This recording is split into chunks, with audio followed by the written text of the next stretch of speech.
Delhi liquor స్కామ్లో MLC Kalvakuntla కవితను ED అధికారులు అరెస్టు చేశారు. అసలు సోదాలకే వస్తారని ఎవరూ ఊహించలేదు. కానీ మధ్యాహ్న సమయంలో ఢిల్లీ నుంచి ఒక్కసారిగా 12 మంది అధికారులు వచ్చారు.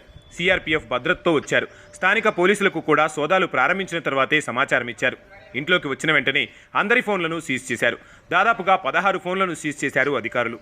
4 గంటల సోదాల తర్వాత కవితకు అరెస్టు నోటీసులు ఇచ్చారు. తర్వాత ఢిల్లీకి తీసుకెళ్తున్నట్లుగా చెప్పారు. అప్పటికి ఏం జరుగుతుందో స్పష్టతకు వచ్చిన కేటీఆర్, హరీష్ రావు హుటాహుటిన కవిత ఇంటికి చేరుకున్నారు. మొదట వారిని ఇంట్లోకి అనుమతించలేదు. తరువాత అనుమతించారు. కవిత అరెస్టుపై కుటుంబ సభ్యులకు సమాచారం ఇవ్వాల్సి ఉండటంతో ఇంట్లోకి అనుమతించి సమాచారం ఇచ్చారు. అయితే ట్రాన్సిట్ వారెంట్ లేకుండా ఎలా అరెస్టు చేస్తారని కేటీఆర్ ఈడీ అధికారులతో వాగ్వాదానికి దిగారు.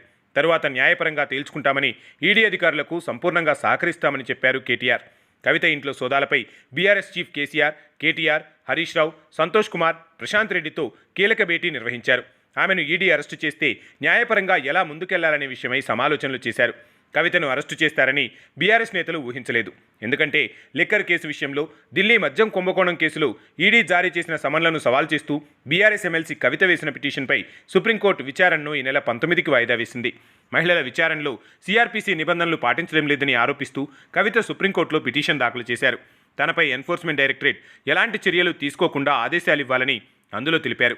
ఈ పిటిషన్ పరిష్కారమయ్యే వరకు ఎలాంటి చర్యలు తీసుకోబోమని గతంలో ఈడీ సుప్రీంకోర్టుకు తెలిపింది. అందుకే సోదాల గురించి తెలిసి కవిత ఇంటి వద్దకు వచ్చిన కవిత న్యాయవాది సోమ భరత్ ఆశ్చర్యం వ్యక్తం చేశారు. సుప్రీంకోర్టులో కవిత పిటిషన్ విచారణను ఈడీ పట్టించుకోదా, తీర్పు వచ్చేదాకా ఎలాంటి చర్యలు ఉండవని గతంలో ఈడీ హామీ ఇచ్చింది. ఈ టైంలో ఈ సోదాలు ఎందుకని ప్రశ్నించారు. ప్రస్తుత పరిస్థితుల్లో ఆమెను అరెస్టు చేసే అవకాశం లేదన్నారు. కానీ ఈడీ అధికారులు అందరి అంచనాలను తలకిందులు చేశారు.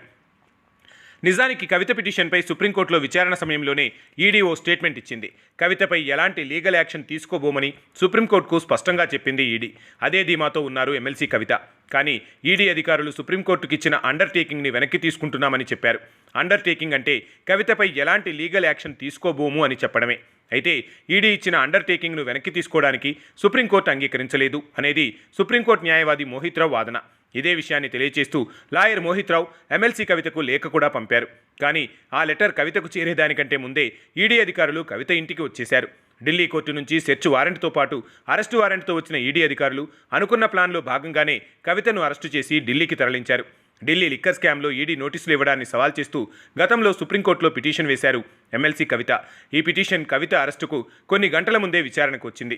అయితే ఈ పిటిషన్పై విచారణను మార్చి 19వ తేదీకి వాయిదా వేసింది సుప్రీంకోర్టు. శుక్రవారం నాడు ఓవైపు సుప్రీంలో విచారణ జరుగుతుండగానే ఈడీ అధికారులు కవిత నివాసానికి చేరుకున్నారు. మధ్యాహ్నం నుంచి తనిఖీలు చేపట్టారు. కవిత ఫోన్లతో పాటు ఇంట్లో ఉన్న 16 ఫోన్లను ఈడీ అధికారులు సీజ్ చేశారు. అయితే తనపై లీగల్ యాక్షన్ తీసుకోవడానికి ఈడీ అధికారులకు ఎలాంటి అధికారాలు లేవని ఓవైపు వాదిస్తున్నప్పటికీ అరెస్టు వారెంట్తోనే వచ్చామంటూ కవితకు వివరించారు అధికారులు. తాము కవితను అరెస్టు చేస్తున్నామని కుటుంబ సభ్యులకు కూడా సమాచారం ఇచ్చారు. అరెస్టు చేసిన వెంటనే ఢిల్లీకి తీసుకెళ్లేందుకు ఫ్లైట్ టికెట్లు కూడా బుక్ చేశామని కుటుంబ సభ్యులకు వివరించారు.